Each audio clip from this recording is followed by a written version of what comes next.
I need to experience other men to know if you're the one. Otherwise, the wedding is off, my fiancé demanded. I said, okay. The next day, I canceled the venue, returned the ring, and moved out while she was experiencing. She called panicking. I said, wedding's off. Enjoy, and hung up. Hey viewers, before we move on to the video, please make sure to subscribe to the channel and hit the like button if you want to see more stories like this. Thanks. The final invoice for the caterer was sitting on the kitchen counter, a stark reminder that in 73 days, I was supposed to be a married man. I wasn't nervous. I was settled. In a good way. The kind of calm that comes from knowing you've built something solid. I'd spent the evening cross-referencing honeymoon hiking trails in Iceland, my laptop warming my knees, while Sarah flipped through a bridal magazine on the other end of the sofa. The silence between us was the comfortable kind, or so I'd thought. But when I glanced up, I saw the tension. It was in the way her thumb tapped a frantic rhythm against the glossy page, in the tight set of her jaw. She wasn't reading. She was rehearsing. You're quiet tonight, I said, closing my laptop. She flinched, as if I'd caught her at something. Just tired. Wedding stuff is a lot. We're through the worst of it. It's just the fun details now. I offered a smile. Unless you're having second thoughts about the chocolate fountain. She didn't smile back. She closed the magazine with a sharp slap. Actually, Jake, we need to talk. About the wedding. About us. A cold trickle, like the first drop of ice water, slid down my spine. Okay, talk. Is it the budget? Because we can scale back the, it's not the money, she interrupted, her voice unnaturally steady. She turned to face me, tucking her legs beneath her. Her expression was a strange mix of resolve and pity that made my stomach clench. It's foundational. Foundational. I repeated the word, trying to mine it for meaning. The foundation is that we love each other. That we want a life together. That's pretty solid, Sarah. But how do we know? She burst out, her hands fluttering. How do I know? Know what? That you're the one. She said it like it was a term she'd studied in a textbook. Jake, you're the only serious relationship I've ever had. We got together in college. What if I'm settling? What if there's someone out there who is a better fit for me, and I'm just choosing you because you're here? Because you're safe and familiar? The ice water was now a full stream, freezing my insides. Are you saying you have feelings for someone else? No, not specifically. It's not about a person. It's about an experience. A certainty. She leaned forward, her eyes gleaming with a zealous, self-absorbed light. I need to experience other men. To date. To be with other people. To be sure. Otherwise, I'll always wonder.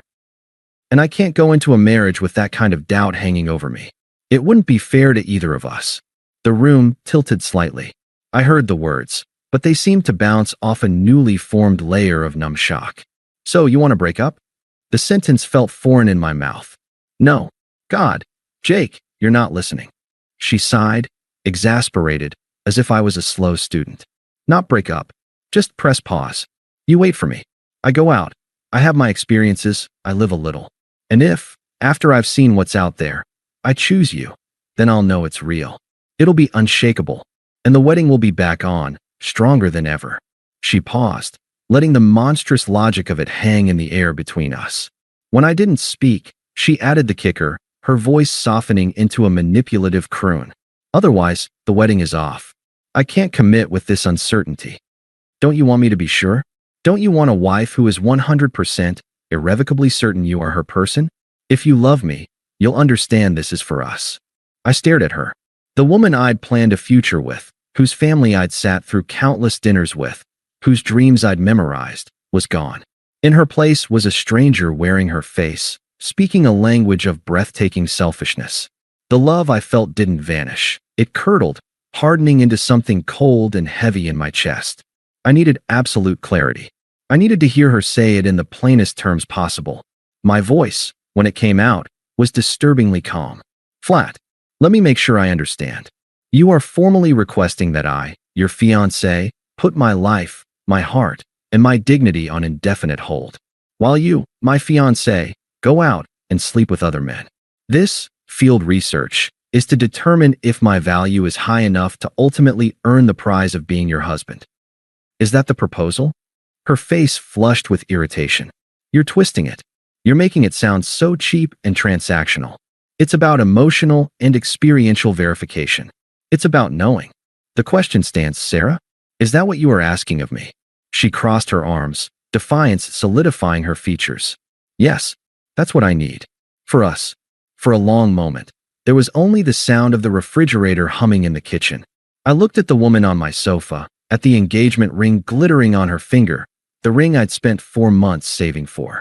I saw the utter conviction in her eyes, the complete lack of awareness of the nuclear weapon she'd just detonated in the center of our shared life. She truly believed this was a reasonable, even courageous, request. The future I'd seen, the house, the trips, the quiet years growing old together, dissolved like mist. All that was left was the stark, simple truth of the person in front of me. I nodded, slowly. Okay, I said. The single word hung in the air. Relief flooded her features. The tension melted from her shoulders, and a sweet, triumphant smile spread across her face. She'd won. She'd gotten her way. She uncurled herself and moved to hug me. I knew you'd understand. This is for the best. For us. I stood up before she could reach me, her arms closing on empty air. I'm tired, I said, the flat tone still in place. I'm going to sleep in the guest room. Oh, okay, she said, the smile faltering only slightly. She mistook my shock for noble sacrifice. We can talk more in the morning. I love you. I didn't answer. I walked down the hall, closed the guest room door behind me, and leaned against it. In the dark, silent room, the plan began to form. Not a plan of anger or revenge, but of silent, total severance. The okay hadn't been agreement. It had been a detonator, and I had just pressed it. I didn't sleep. I lay in the dark guest room, on a bed that still smelled of storage, and watched the digital clock on the nightstand bleed from red number to red number. The initial shock hardened into a crystal clear, cold certainty. There would be no conversation in the morning. There was nothing left to say. Her proposal wasn't a negotiation. It was a statement of my worth to her, contingent, probationary, subject to comparison. My only power now lay in my response.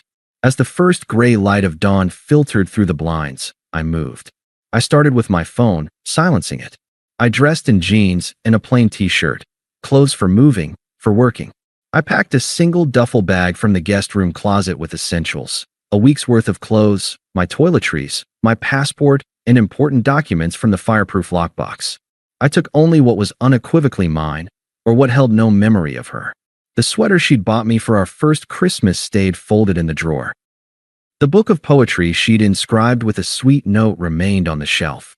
I worked with a methodical silence that felt both alien and right. This wasn't a heated escape. It was a strategic withdrawal. My first call was at 8:01 a.m., the moment the wedding venue's office would open. I stood in the empty kitchen, the final caterer invoice still a mockery on the counter.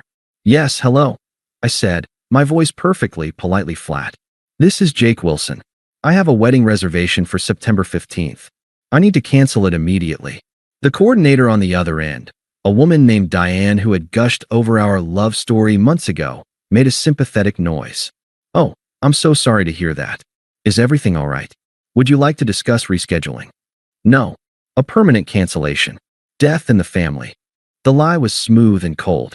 I understand we will forfeit the deposit. That's fine. Please email me the formal cancellation confirmation and any final invoice. Of course, Mr. Wilson. I'm so very sorry for your loss. Thank you. I hung up. One by one, I dismantled the future we'd built. The caterer, the photographer, the band. Each call was a variation of the same. Polite, firm, final. I cited the same fictitious family tragedy. I accepted every financial penalty without argument. Money was just a number on a screen. My freedom from the spectacle was priceless. The final piece was the ring. I drove to the jeweler in the quiet part of the morning. The same man who had helped me choose it 2 years ago, his eyes kind and excited, now looked at me with profound pity as I placed the velvet box on the glass counter. I need to return this, I said. Is everything okay, son?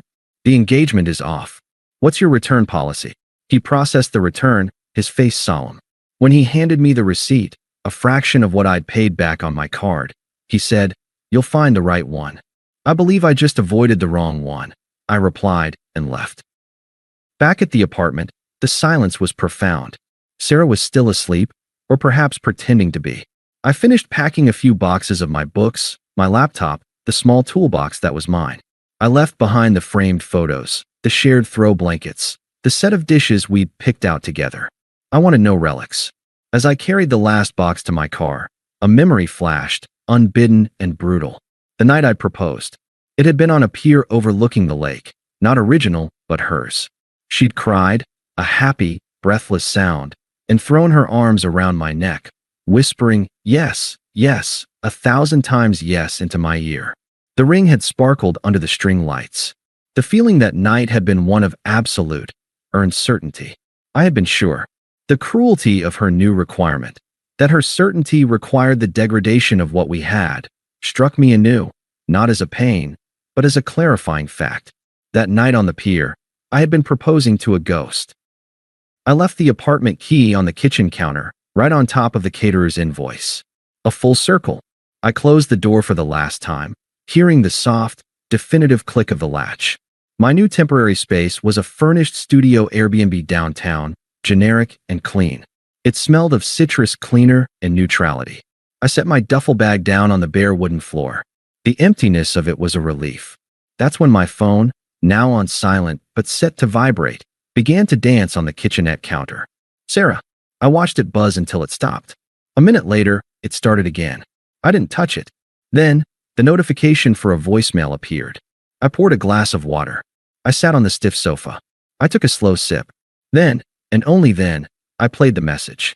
Her voice filled the sterile room, tinny through the speaker, laced with a confusion that was already curdling into anxiety. Hey, I just got home. Where are you? Some of your stuff is, did you go to your mom's? I tried calling, but it went straight to voicemail. That's weird. Call me back. The date was fine. Word to talk about. I need to hear your voice. Just call me, okay? A pause. A shaky breath. Okay. But, there it was. The date was fine. She'd done it. She'd started her experience immediately, the morning after her ultimatum.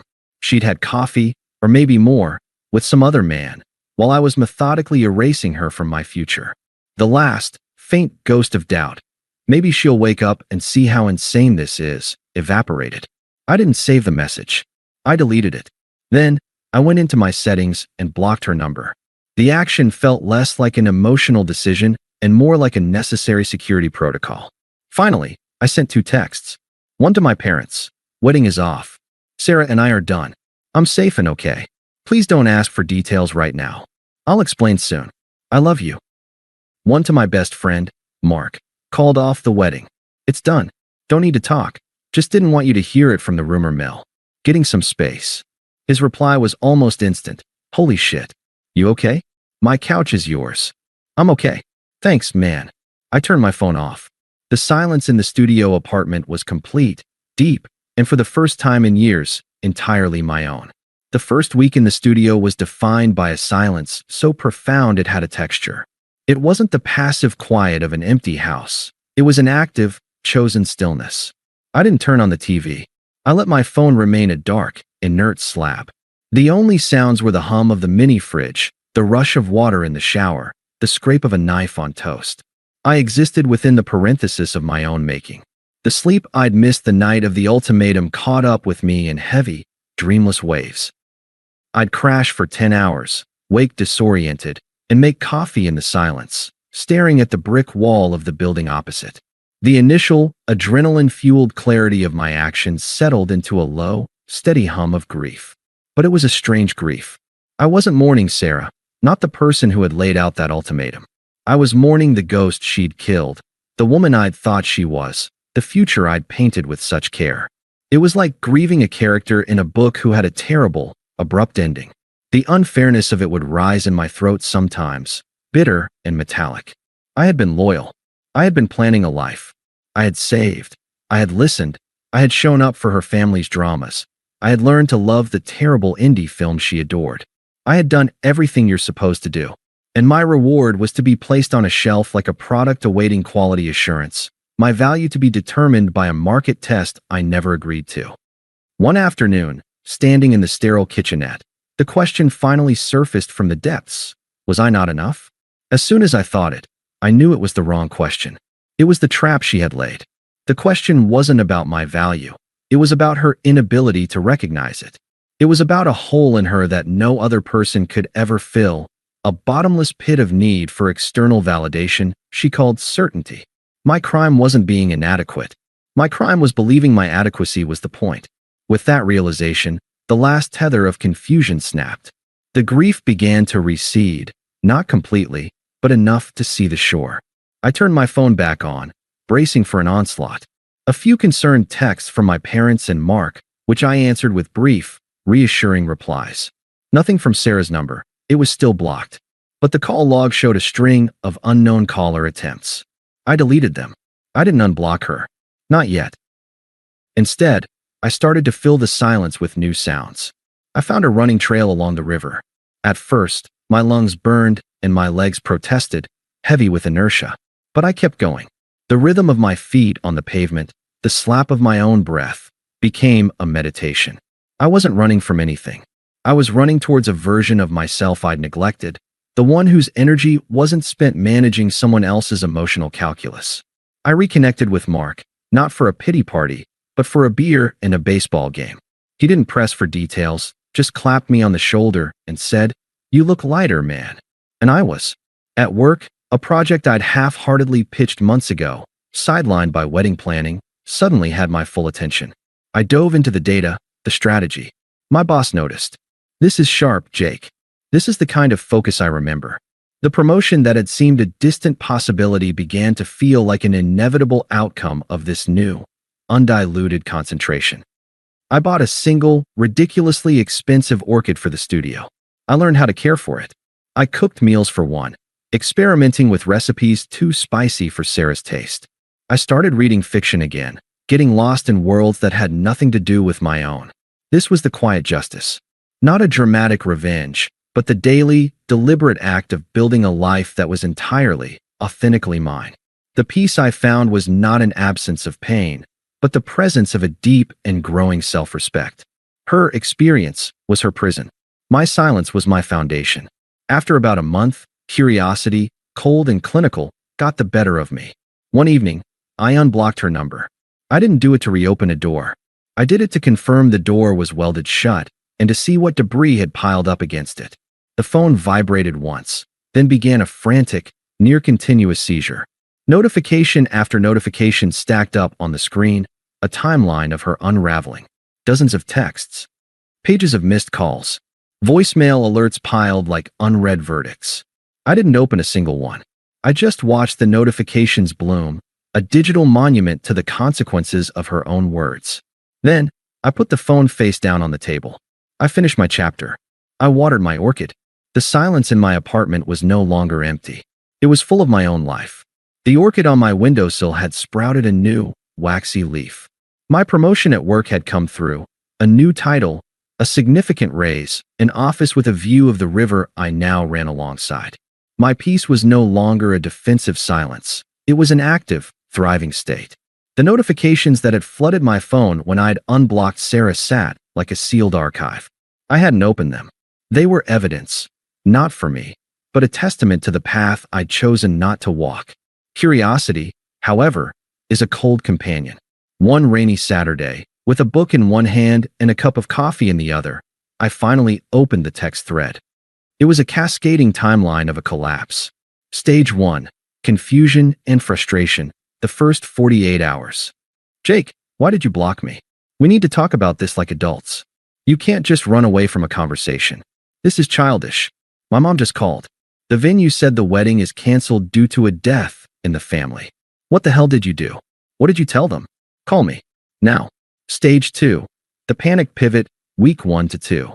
The tone shifted from anger to wheedling manipulation. "Okay, I get it. You're hurt. I'm sorry I hurt you. But you're overreacting. Can we please just talk? The experience thing, it's not what you think. It's making me realize how good we had it. These guys are awful. They're so self-absorbed. They just want one thing. I went on 3 dates. 3. That's all it took. I get it now. You're the one. I'm calling it off. Please answer me. I'm at our apartment. Where are you?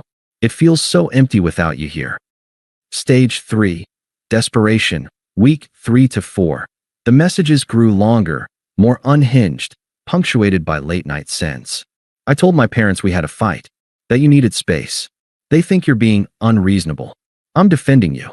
Please, just give me a chance to fix this. I can't sleep. I keep thinking about the way you used to make tea for me when I was stressed. No one does that. No one knows me like you do. I'm ending the experiment. It's over. I choose you. I am certain. Do you hear me? I am sure. The wedding can be back on. We can reschedule. Just say something. Jake, I'm scared. I need you. This isn't what was supposed to happen. I read them with a detached, clinical interest. There was no pain, no longing. Just the observation of a predictable algorithm, anger bargaining pleading. The subtext of every message was clear. My experiment yielded unsatisfying results. Please resume your post as my primary comfort provider. I was about to close the app when my phone buzzed in my hand. Not a text, a call. Melissa, Sarah's sister. I let it ring 3 times. This, I decided I would answer. Not for her, but to set a boundary that would hopefully filter back. I accepted the call. Melissa. Jake. Finally. Oh my God. Do you have any idea what you're doing? Her voice was a burst of accusatory static, devoid of greeting. Sarah is a wreck. She's devastated. She can't eat. She can't sleep.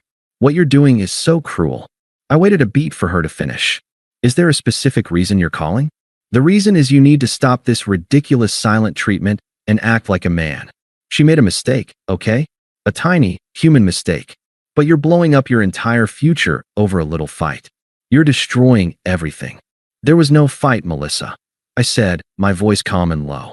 She issued an ultimatum. I accepted it. The wedding is off. My decision is final. An ultimatum? She said she just needed some reassurance. A little space to feel sure. You're twisting it because your pride is hurt. For God's sake, she loves you. Are you really going to throw away 5 years because your feelings got bruised? Be the bigger person. Call her. I could see the family script playing out perfectly. Sarah had spun the story, minimizing her demand into a vague need for reassurance, painting me as the petulant, prideful villain. I am being the bigger person, I replied, the phrase feeling new and true in this context. By removing myself from a situation where my commitment was treated as a conditional subscription. I'm not discussing this with you. Do not contact me again. You're being an ash. I ended the call. I then blocked Melissa's number. The action felt clean, surgical. The text from Sarah's number, now unblocked and thus able to come through, began again with renewed frenzy. They were no longer paragraphs, but shattered fragments. Did my sister call you? Please don't listen to her. Jake, answer me. I'm sorry. I'll do anything. Then, they stopped. For 2 days, there was nothing. The silence felt different, charged, like the air before a lightning strike. It broke at 2:17 a.m. on a Tuesday. My phone, on silent, lit up with the familiar number. It went to voicemail. A minute later, the notification appeared. This one I played. I needed to hear the end of the story. Her voice was a raw, venomous scrape. All pretense of sadness, all manipulative sweetness, was gone. This was the core, exposed and furious. You arrogant prick. She spat the words. I could almost see her, face flushed with rage, alone in that apartment we used to share. You think you're too good for me now? You think you won some kind of moral victory? You were lucky to have me. I was trying to make us stronger, and you just quit. You're a coward. You couldn't handle a strong woman knowing her own mind. You needed me to be a meek little wife who never questioned anything, didn't you? Well, guess what? I'm not her. I was doing the brave thing, the hard thing, and you ran away because your fragile ego couldn't take it. She was screaming now, her voice cracking. You'll die alone, Jake. You hear me? Alone. And I'll be fine. I have options. You were always the safe choice, and safe is boring. I hope you enjoy your boring, self-righteous little life. I'm done. I'm fucking done. There was a final, shuddering breath, and the call ended. In the dark of my apartment, I felt nothing but a profound, settling finality. The mask had not just slipped. It had been hurled against the wall and shattered. This was the true product of her experiment. Not certainty, but corrosive resentment. She wasn't angry because she missed me. She was angry because I had revoked my consent to be her safety net, her control subject. I had taken her safe and boring option off the table, and in doing so, revealed her terrifying freedom. She hated me for it. I saved that voicemail, not to torment myself, but as a bookmark, the final page of that particular chapter. The next morning, I blocked her number again, this time permanently. The gallery opening was Mark's idea. His girlfriend, Qley, was a talented ceramicist, and one of her pieces had been selected for a small downtown collective show. It'll be wine, weird little crackers, and people pretending to understand abstract art, he'd said. A perfect low-stakes night out. You've been a hermit long enough. He was right. The hermit phase had evolved into a rich, full solitude, but it was time to re-enter the stream of life, not as a wounded creature, but as a curious observer. I wore a simple navy button-down, no tie, clothes that felt like me. I felt good. Light. The gallery was a converted warehouse space, all white walls and concrete floors, humming with the low chatter of a weekend crowd. I found Mark and Qley by a plinth holding a stunning, twisted vase that looked both fragile and indestructible. After congratulating her, I wandered, a glass of passable Cabernet in my hand, appreciating the art without needing to articulate why. That's when I saw her. Sarah was standing near a large, splattered canvas, looking at it, but not seeing it. She was with a friend I vaguely recognized, and she looked diminished. The vibrant, demanding energy she'd always carried was muted. Her shoulders were slightly hunched, and even from across the room, I could see a tired tension around her eyes. The experiences hadn't filled her, they'd sanded her down. She was staring into her wine glass as if it held the answers. Our eyes met. Hers widened, a jolt of pure, electric recognition flashing through them, followed immediately by a flood of confusion, hope, and sheer panic. She whispered something to her friend, who glanced over at me with a judgmental frown. Sarah smoothed her dress, a little too dressy for the venue, and started walking toward me. There was no avoiding it without causing a scene, and I had no desire to flee. My piece was portable now. She stopped a few feet away, her eyes drinking me in. I knew what she saw. A man standing easily, his face relaxed, his eyes clear. I had gained a little muscle from running, lost the subtle, constant stress line between my brows. I looked, simply, like I was okay. "Hi," she said. Her voice was softer than I remembered. "Wow, you look really good." "Hello, Sarah," I said. A polite, neutral tone. The tone you'd use with a former colleague you hadn't seen in years. She flinched, just barely, at the coolness. She took a half step closer. "Can we talk? For just a minute? I've been doing a lot of thinking. A lot of therapy, actually." She said the last part like it was a credential, a badge of work done. I didn't move. "Sure." She took a shaky breath, her words tumbling out in a rehearsed rush. I was an idiot. What I asked for was monstrous. I see that now. I was scared and insecure, and I externalized it in the most toxic way possible. I treated you like an option, and you were never that. You were my choice. I just didn't know how to know it. I listened, my expression unchanging. She was saying the right words, the words I might have once sold my soul to hear. Now, they were just sounds. "It's okay," I said when she paused. "You don't need to explain." Her face lit up with fragile, desperate hope. She mistook my lack of anger for absolution. "So you forgive me?" That's when I gave her the final gift of clarity. "There's nothing to forgive, Sarah." I took a small sip of my wine, my movements calm. "Your request was a gift. It was the clearest, most honest thing you ever gave me. It showed me, in high definition, exactly what our marriage would have been, a perpetual audition. I wasn't being asked to be a husband. I was being asked to be the winning contestant on a game show I never agreed to enter. So, I removed myself from the competition." Her hopeful expression froze, then began to crack. I continued, my voice even, focused on my own revelation. "And I've discovered something profound in these last months. The certainty you were looking for out there." I gestured vaguely to the world outside. "I found it in here." I tapped my chest, just once. "The certainty that I will never again tie my worth to someone else's validation tour. That piece is more valuable than any passionate what if. For that lesson, I am actually grateful." Tears welled in her eyes, but they were tears of frustration, of a plan failing. "But I know now. I'm sure. You're the one. I've never been more certain of anything in my life." I nodded, as if acknowledging a reported fact about the weather. "I believe you are." She blinked, confused by the lack of victory. "And it doesn't matter," I said, finishing the thought. My certainty is the only one that governs my life now. And I am certain that I will never be with someone who needs to test my value against a lineup of strangers. That paradigm is beneath me. I hope you find what you're looking for, Sarah. Truly, I saw it then. The full, devastating understanding crashing over her.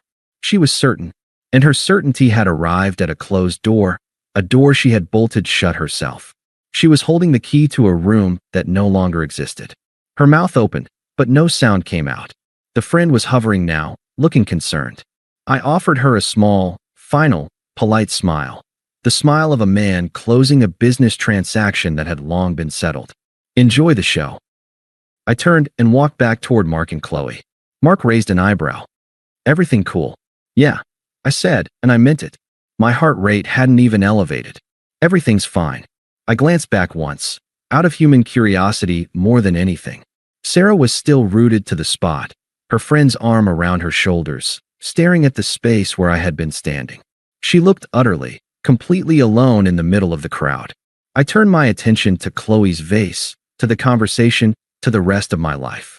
The noise of the gallery faded into a pleasant background hum. The silence I had cultivated, the peace I had built, it wasn't around me anymore. It was within me, and it was unshakable. Thanks for watching. Make sure to subscribe to the channel and hit the like button. What do you think about this story? Share it in the comments.